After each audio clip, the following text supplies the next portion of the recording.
True love is the desire to create something good which is not yet here. It's a desire to improve the world within and around ourselves through attention, warmth, and intelligence. The careful development of a project born from one's heart with the aim of helping the betterment of a person or a situation. When a mother deeply loves her son, she will naturally feel the urge to constantly find new ways of improving his life through food, clothing, education, experience, and so on. This creative form of love of good is the only possible basis for the growth of individuals and human society as a whole. On the other hand, violence, anger, indifference, or hatred cannot mature true wisdom or true growth. No matter how justified, they cannot improve people and society. And yet, such detrimental thoughts, feelings, and actions are cultivated in all aspects of life, from the social to the political, from the economic to the cultural, from the recreational to the religious. But in our hearts, in our thoughts, and our will lies the capacity to reverse this trend. We all have the possibility to help spread a culture that sees the good of others equal in dignity and importance to our own. A culture which understands that good is not the mere accumulation of material wealth or the availability of sensory pleasures which ultimately only satisfy one's ego, but the development of sensible, wise, and loving individuals capable of creatively helping the earth and its creatures, human relationships, and mutual contribution, without the need to sacrifice anyone. Austrian philosopher and esotericist Rudolf Steiner once wrote, "Love mediated by the senses is the wellspring of creative power, of what is coming into being. Without sense-born love, nothing material would exist in the world. Without spiritual love, nothing spiritual can arise in evolution. When we practice love, cultivate love, creative forces pour into the world." In Steiner's interpretation of the word, love does not refer to romance or attraction, but to something much more profound, something that requires presence, engagement, and attention, an active impetus for human evolution.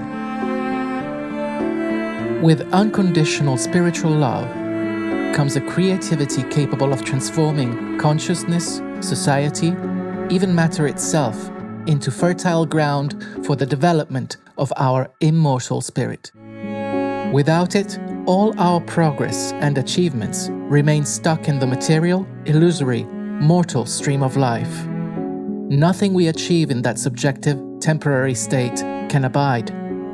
Material progress without love is a source of imbalance, injustice, and violence.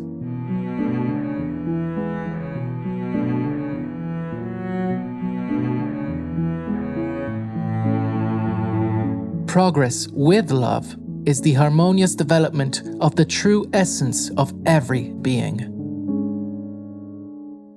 Just as the light of the sun shines down on all alike, the possibility is there for all of us, regardless of status or behavior.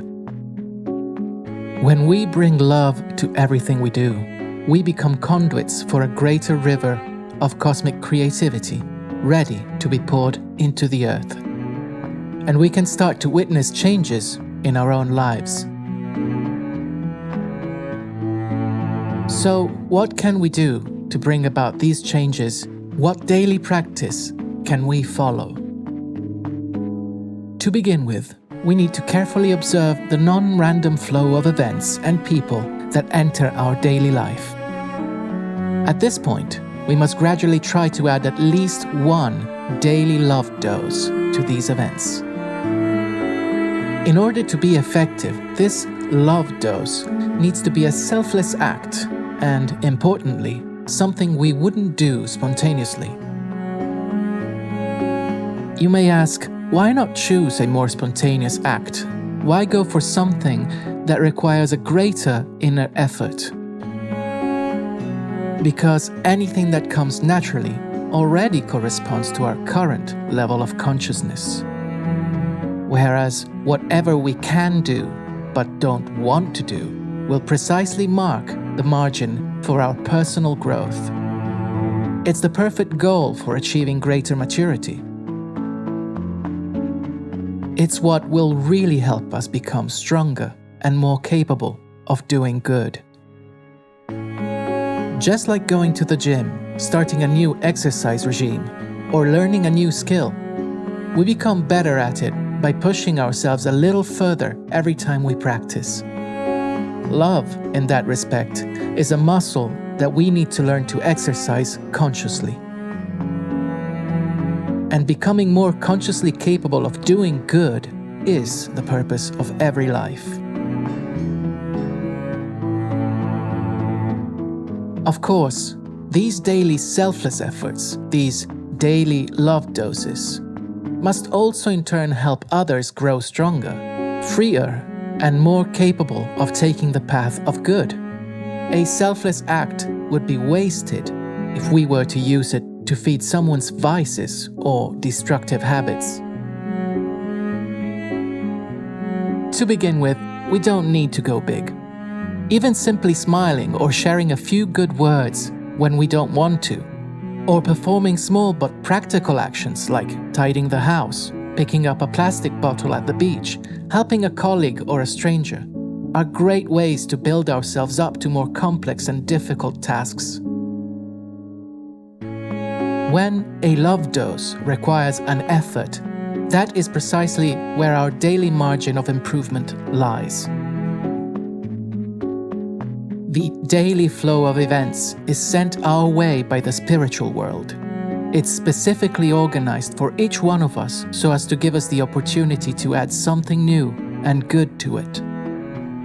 And the most direct way to grow and to facilitate a truly positive evolution for society is to add a dose of love exactly where these opportunities arise.